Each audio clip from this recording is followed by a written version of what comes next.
I just want to clarify something, I said, blinking too fast to be normal. I'm being let go the week before Black Friday. Tom cleared his throat like a man about to propose marriage to a cactus. It's not personal, Mary. We're embracing new efficiencies. The landscape is changing. And you, I turned slowly to Sarah, the HR rep whose job title might as well have been sole extraction technician. You're telling me this with a straight face while sipping a pumpkin spice latte from a company mug that I designed for Employee Appreciation Week? Sarah's eyes flinched barely. We value your contributions. We just believe it's time for a fresh perspective. That's when the door opened and in waltzed him. Chad, mid-20s, sport coat over a hoodie, hair styled like it owed him money. If confidence could be bottled and sold at a frat party, Chad would be their mascot. He extended his hand like he was doing me a favor. Excited to take things to the next level, he beamed, big fan of streamlining. I've already started drafting a Python replacement for the, distributor thingy. Ah, there it was. I nodded once, very slow. The kind of nod you give a man who just lit a cigarette next to a leaking gas main. The distributor, I said, has a few quirks, especially under stress. Chad grinned. Don't worry, we've got automation now. Scripts, baby. It took every cell in my body not to break into laughter. He thought he was upgrading from rotary phone to iPhone. What he didn't know was that the distributor wasn't a system. It was a Frankenstein's monster built from a decade of undocumented logic, weird Excel macros, and caffeine-induced witchcraft. It worked only because I did. Look, before we go any further, 97% of you watching this haven't subscribed. I'm trying to hit 10,000 for the first time in my life, and it'd mean the world if you tapped that button.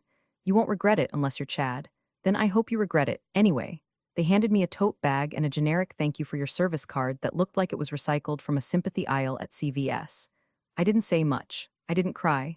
I didn't rage. I just smiled. It was the smile of a woman who just realized the demolition crew forgot to check if the building still had gas lines. The next 2 weeks were a performance piece. I handed over documentation like a nun offering stale wafers, just enough to look holy, not enough to nourish. I gave Chad flowcharts with missing links, spreadsheets with macro names like Donut Delete Final 2, and notes that said things like refer to Mary's manual overrides, without actually including said manual. And he loved it. Called me old school in that tone Gen Z uses when they mean obsolete. He was too busy babbling to upper management about real-time dashboards and cloud-native pivoting to notice he'd been handed a bomb with a cheerful post-it that read, "Good luck, sweetheart." Tom gave me a limp handshake on my final day. "We're going to miss your thoroughness." I patted his arm like he was a malfunctioning toaster. "Just remember to keep an eye on the distributor during peak volume." Chad snorted behind him. "It's already in the cloud, Mary. This isn't 2009. Right, they say revenge is best served cold. Personally, I prefer it refrigerated overnight and served on fine china. But we weren't there yet, not quite. First, I had to go home, pack away 20 years of my life, and wait for the fireworks to start. Because the thing about the distributor, it doesn't crash. It mutates, and Black Friday was coming. On my second to last day, I found myself labeling a drawer cables don't throw out, knowing full well that half of those cords belonged to dead tech from 2013, and the other half were integral to keeping 3 legacy payment subsystems breathing. I watched Chad walk past with an oat milk smoothie in one hand and a Bluetooth headset stuck to his temple like he was giving an earnings call to God. Didn't even glance at the servers. Instead, he hosted back-to-back meetings with titles like Cloud Migration Kickoff and Workflow Efficiency Roundtable. Translation: PowerPoint karaoke set to buzzwords. Meanwhile, I was the only one who remembered that the distributor crashed if you fed it more than 30,000 transactions without manually toggling internal mode 5. A setting buried 4 folders deep in a backup directory named Old Mary Stuff Do Not Touch. But I documented. I left behind SOPs so pristine they could be laminated and hung in a museum of corporate delusion. Everything looked perfect. Flowcharts, diagrams, password sheets. There was even a FAQ section titled Common Questions from Junior Analysts, every answer a gentle shove toward disaster. Malicious compliance is an art form, and I painted my masterpiece with a dry erase marker and a warm smile. There were moments it hurt. Like when I found the sticky note from 5 years ago where my daughter had scribbled, "Love you, Mommy, don't work too late," and stuck it to my monitor. Or when I unplugged the tiny fan under my desk that Brenda lent me during the great HVAC collapse of 18. Speaking of Brenda, on my last coffee break, she found me hiding behind the vending machines, shoving the rest of my career into a cardboard box. She slid in beside me like a ghost at a funeral. "Are they insane?" she whispered, eyes darting toward the open plan battlefield. "The entire payment system is basically you and 3 janky Excel files that scream when you open them." I shrugged, sipping stale coffee like it was sacramental wine. They wanted agility. "It's going to be a bloodbath," she muttered, then added, "You didn't tell him about the monthly recalc script that corrupts the ledger if it runs during a sync, did you?" "Wouldn't dream of it." We shared a look. The kind that said we both know what's coming and I'm bringing popcorn. Later that afternoon, Chad cornered me by the printer with a casual, "Hey, do you know where the master pivot source pulls from?" I smiled. "Oh, that's documented." It wasn't. Not really. The reference was in a Google sheet that linked to a private folder locked behind an expired token. It had worked for me because I never logged out. For anyone else, it may as well have been in Narnia. He nodded like he understood, then immediately turned to talk to Tom about automating reconciliation using APIs. Tom nodded sagely, the way men do when they're too proud to admit they have no idea what any of those words mean. I went back to my desk, watched the final email backup bar crawl across the screen, and clicked sign out for the last time. It didn't feel triumphant. It felt surgical, like severing a limb you've lived with too long, necessary, but still full of phantom aches. As I walked out, Brenda gave me a thumbs up from the help desk corner. I gave her a wink. The distributor was theirs now. God help them. The first Monday after retirement felt like falling into a well. No alarms, no traffic, no morning routine of teeth grinding over coffee while Outlook devoured my soul. Just silence, and an unholy number of hours to fill. I sat at the kitchen table, staring at a granola bar like it owed me an apology. My email was quiet. My calendar was blank. My existence, once managed in 15-minute increments, had expanded into a shapeless void. I wasn't needed. Not by Tom, not by Chad, not by anyone. Except maybe my daughter. Emma and I hadn't had a real conversation in 3 years. Not since I missed her college graduation because of a budget audit and lied about it being a surprise compliance review. She didn't buy it. She stopped picking up. I kept working. Rinse, repeat. But now I had a severance check and no excuses, so I booked a flight. Sat by the window, gripping the armrest like turbulence might knock me back into my inbox. When she opened the door, I half expected her to slam it. Instead, she blinked twice and stepped aside without a word. She made coffee. I offered to help. She said, "You don't know where anything is." She was right. The first 2 days were stiff. Small talk, long silences, forced smiles that cracked like cheap porcelain. On the third night, over Chinese takeout, it broke. "You missed a lot," she said, staring into her low mane. "I know. I mean a lot, Mom. I needed you.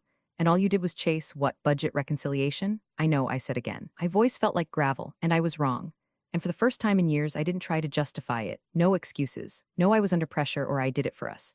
Just the truth, raw and ugly. We talked until 2 a.m. about everything. Her first panic attack, my second mortgage, the guilt, the loneliness.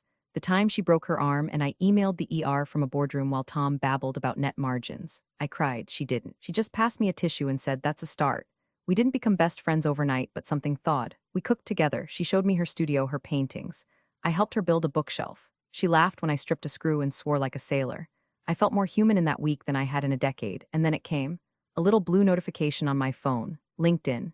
Chad R. Hey Mary, quick Q. What does error DS07? Ledger sync deferred due to stale payload mean?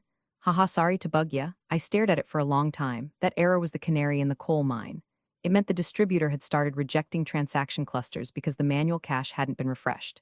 Left alone, it would spiral into a cascade failure, one that couldn't be patched remotely or fixed with scripts. I locked my phone, tucked it under a dish towel. Didn't answer. Later that evening, Emma handed me a glass of wine and pointed to the porch swing. "Come on," she said, "sunset's trying its best." We sat in quiet, cicadas buzzed. The sky went from orange to bruised purple, and I felt something I hadn't in years, stillness, peace. The old me would have messaged Chad back, fixed it, been the hero behind the curtain. But now I was just a woman on a porch swing, watching the sunset with her daughter, knowing full well that somewhere miles away, ticking time bomb was warming up for Black Friday, and the only person who could stop it wasn't picking up. The press release found me in the middle of potting a basil plant that Emma insisted would ground my mornings. I just washed dirt off my fingers when my phone buzzed with a headline from a tech retail blog I used to half-read during coffee breaks. Econova Project's record-breaking Black Friday surge following restructuring success. I clicked. Couldn't help it. The headline was bait. The content was comedy. It opened with a glossy photo of Tom, standing in front of a wall of monitors like he was commanding a space shuttle. The article was littered with phrases that sounded like a thesaurus had thrown up: unprecedented scalability, post-legacy optimization, cost synergy actualization. But the part that made me snort basil water was this little gem, straight from Tom's mouth. By streamlining our internal operations and empowering a new generation of agile leadership, we've positioned ourselves to handle a 40% increase in transaction volume this season. 40%. I had to sit down. My ribs ached from laughing. Because here's the thing, the distributor couldn't even sneeze past a 20% surge without choking. And that was with me manually toggling patch scripts, resetting dead indexes, and bribing the old test server with a sacrificial can of Mountain Dew. Chad didn't know any of that. Hell, Chad didn't even know what a cold ledger rollback was. And now Tom was out there in the wild, flapping his gums about agile transformation like a man who had never once touched the inside of the beast they'd built their empire on. It wasn't anger I felt. Not anymore. That fire had burned out weeks ago. This was different. Sharper. Cooler, the smug. Own deep satisfaction of watching someone piss on a fuse because they thought it was just a string. Brenda texted not 10 minutes later, saw the article. Should I start drinking now or wait for the second server room to catch fire? I replied with a single word, both. That night I made tea, sat by the window, watched the wind shake the trees while inside my head I ran numbers, not out of concern, out of habit. They thought 40% growth meant success. To them, was a press release and a bonus check. To me, it meant over 200,000 concurrent transactions hitting the distributor in a 12-hour span, which meant it would misroute at least 3% of those if no one purged the manual cache mid-cycle. Add to that the fact that they'd sunset the old Q monitor without replacing it properly, and you had a system so unstable it might as well be doing shots of Everclear. It wasn't a question of if it would fail, only how loud. Emma wandered in at one point, glanced at my screen and asked, "You okay?" I turned it off, better than I've been in a long time, because for the first time in years I wasn't the one holding the line. I wasn't hunched over a keyboard at 2 a.m., praying a patch would hold. I wasn't the invisible spine keeping their arrogance upright. Nope. Now I was just a retired woman with dirt under her fingernails, a mended bridge with her daughter, and a front row seat to the biggest financial implosion their smug little boardroom had ever seen. The fuse was lit. All I had to do now was wait. The night before Black Friday felt like standing in the eye of a hurricane that hadn't arrived yet, but you could hear it, humming behind the horizon like a war drum. I was curled up on the couch, blanket over my knees, a mug of chamomile steaming quietly on the coffee table. Emma was out with friends, a pre-holiday gallery opening, and the house was finally still. Peaceful. For once, there was no Outlook notification, no Slack ping dragging me into another spreadsheet autopsy. Just me, my tea, and a rerun of some British baking show where everyone was far too polite. Then my phone buzzed. Brenda, 7:43 p.m., they did a final stress simulation today. It failed, but Chad told leadership it was a minor server lag. He's trying to manually patch it. God help us. I stared at the screen for a full minute, letting the words settle in like sediment in a glass of bad wine. A manual patch? That boy couldn't manually open a jar of pickles without Googling it. And now he was elbow deep in production code, probably slicing open logic gates like he was gutting fish, with no clue he was standing on a landmine. Minor server lag. That was adorable. In reality, that failure wasn't lag. It was the distributor kicking up its first round of digital blood clots. Once the sync queues desync and the internal hash tables start tripping on stale pointers, you don't get lag, you get corruption. Cascading, irreversible corruption that spreads like mold through every order ID and refund token. I took a long sip of tea, burned my tongue, and still smiled. It was over, not the system. The denial, the delusion. The final stress test was supposed to be there. We got this moment. Instead, Chad, the human embodiment of a TED talk with no substance, decided to patch the Titanic with chewing gum and positive vibes. And Tom, probably still out there congratulating himself for mentoring young talent. I didn't respond to Brenda's text. What was there to say? Instead, I lit a cinnamon candle, put my feet up, opened my laptop not to work, but to add 2 things to my personal to-do list. Buy new porch furniture. Watch Econova burn. I checked LinkedIn, mostly out of morbid curiosity. Chad had posted a selfie from the server room earlier that afternoon, grinning in front of a rack of blinking lights with the caption, "Prepping for battle, flexed biceps, #Black Friday, #leadership, #optimization, oh, sweetheart." If I were still there, I'd have quarantined the staging queue hours ago, reset the orphan ledger chains manually, redirected excess transactions through the backup node. Hell, I'd have bribed Brenda with bourbon to babysit the cash timer overnight. But I wasn't there, and they didn't want me. Now they had Chad. And Chad had a ring light and an ego, but not a single damn clue what kind of digital Pandora's box he was picking at with his minor patch. Somewhere, deep inside the distributor, file named Ledger Hold Legacy Reconciliation V3 Marafinal XLSM sat untouched, waiting for the moment too many unsynced records flooded the system at once. It would scream, and they wouldn't hear it. Not until the refunds went sideways. Not until the ledger totals started bouncing like bad checks. Not until chaos dropped out of the cloud like a bad omen wrapped in code. And by then, well, by then it would be Black Friday. It started at 5:07 a.m. Somewhere in a data center the size of a Costco, a line of code inside the distributor hiccuped. It was small, just a nudge. An order flagged for expedited processing was routed through the standard pipeline instead. A timestamp misaligned by 2 seconds. A memory call fired off before the payload had finalized. But like a dropped stitch in a parachute, that one slip unraveled everything. By 5:21, refund loops were triggering with no originating transaction IDs. By 6:03, the system began crediting accounts twice, sometimes thrice.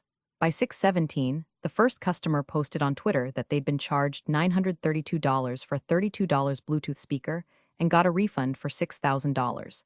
I didn't know any of that at the time. At 6:30, I was feeding ducks. Emma had begged me to get out of the house and leave my phone behind, so I did. We packed a thermos, walked to the park, and sat on a bench near the big oak tree. The wind was sharp, the sun low.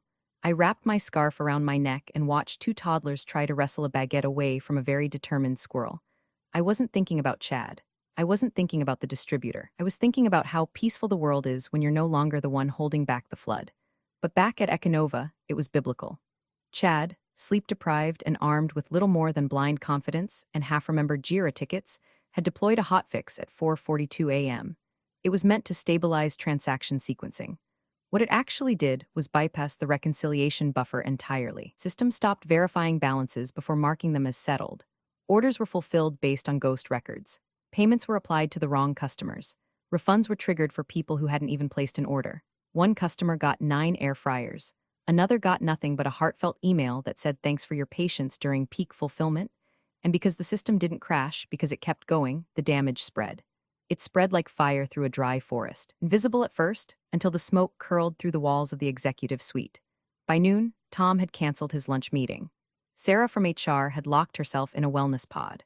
The finance team was quietly hyperventilating into company-branded tote bags as they tried to explain why the ledger reports showed a $14 million negative variance with no trail. By 1:34 p.m., they shut down live ordering for maintenance. The press release called it a temporary bandwidth adjustment. Internally, it was a 5-alarm fire. Somewhere in that chaos, I imagine Brenda was standing off to the side, arms crossed, watching it all go up in smoke while Chad tapped his keyboard like a man trying to reboot a toaster with a wrench. I didn't get the first voicemail until late afternoon. I was on the porch, sipping cider, watching the light disappear through the last of the leaves. I saw the missed calls, the unknown numbers, the Slack pings from an account I hadn't used in months, all flooding in like the tide. I ignored every one of them because this wasn't my problem anymore. This was their masterpiece, the direct result of budget cuts, ego, and the belief that experience could be replaced with enthusiasm and a half-baked script. They had treated me like a relic. Now they were praying to the ruins. I walked through the door just after sunset, the scent of roasted vegetables still clinging to my coat, cheeks pink from the cold. Emma was already in the kitchen, sleeves rolled up, humming to herself as she tried, bless her heart, to make sourdough from scratch. She looked up and smiled. I smiled back. For a second, it was like nothing had changed. And then my phone lit up like a Christmas tree hooked to a car battery. 42 missed calls, 17 voicemails, a tidal wave of texts, all from numbers I hadn't saved and some I'd long since deleted. The first one I opened was from Jenny in accounting, once the only person brave enough to microwave fish in the break room. Hi, Mary. Just wondering if you're free for a quick consult? Tiny thing, haha, no big deal. Call me back when you can, please. The timestamp was 10:16 a.m. Next was from Greg in compliance. Urgent, any chance you remember the reconciliation order for the legacy distributor triggers? We're hitting anomalies across all buckets. Please advise. Then came Tom. At first formal, hey Mary, hoping to touch base, something's come up with the ledger processing sequence and we think you might have insight. Then a little more urgent. Mary, please, the board's breathing down my neck. Just one call. We'll compensate you. Then came Sarah. Her voicemail was 2 minutes and 14 seconds of corporate panic coated in syrup. Hi Mary, it's Sarah from HR. Just looping back again to express how much we value your historical knowledge and how we'd love to explore a formal engagement opportunity. Things are, moving quickly on our end. I'll spare you the details, but we're facing some serious reconciliation inconsistencies.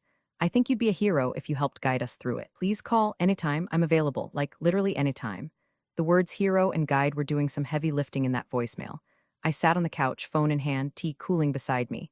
Emma peeked around the corner, that them, hum. She studied me for a moment, then nodded. You gonna help them? I took a deep breath, let it out slow. Eventually.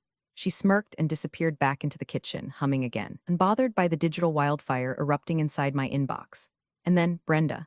Brenda, 5:02 p.m., CEO's on site. Tom looks like he's seen a ghost. They're talking about halting all sales. Chad hasn't moved in 20 minutes, just staring at his monitor like the numbers personally betrayed him. It's bad, Mary, beautifully bad. That text, that was dessert. Because this was the checkmate I'd been building piece by piece for weeks. Not with rage, not with revenge, but with patience. I didn't need to yell, didn't need to gloat. All I had to do was be right. They thought I was replaceable. They thought Chad's swagger and a Python script could outthink 20 years of instinct, duct tape, and dirty knowledge built under the pressure of 15 straight Q4s. They were wrong. Now the tables had turned, and I wasn't just holding the cards, I was the damn deck. They didn't need a consultant, they needed a miracle, and I was charging by the hour. The call came in just after 11:40 p.m., the exact moment the house had gone completely still, no more dishes clinking, no more footsteps upstairs. Even the fridge had gone quiet, as if the entire world had taken a deep, anticipatory breath. My phone buzzed once. Then again, unknown number. I answered without saying a word. A moment of static, then a voice, tight and brittle like it had been squeezed through too many clenched teeth in too few hours. Mary, this is Alan. I'm the CEO now. I hope I'm not waking you. I let the silence hold. Let it stretch long enough for him to feel it. Let it wrap around his words like a vice. He cleared his throat. Right, of course. I won't waste time with pleasantries. I know it's late. I know this is unexpected, but we're in a situation. A very serious one. His voice cracked then, barely, but I heard it.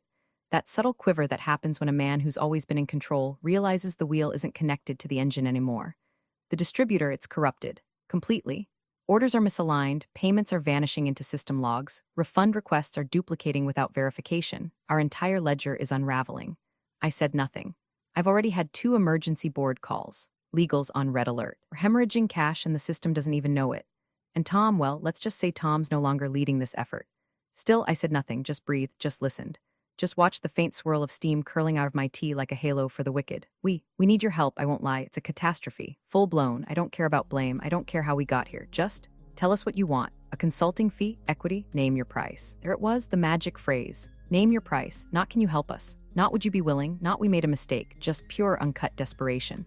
I let 5 full seconds tick by before I even moved. Then I stood, walked to the window, and looked out at the moonlit yard. Mary, he said, voice smaller now. Are you still there? Still, I said nothing. Because silence, when wielded correctly, is not passive. It is power.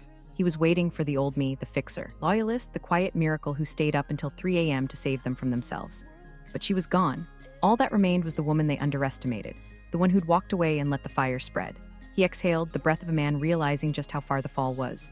Whatever it is, he said, almost whispering now, we'll meet it. We'll approve it. We just need you. I finally spoke. Soft, precise. I didn't yell. I didn't gloat. I'll send terms, I said. Then I hung up. The email was 3 sentences long.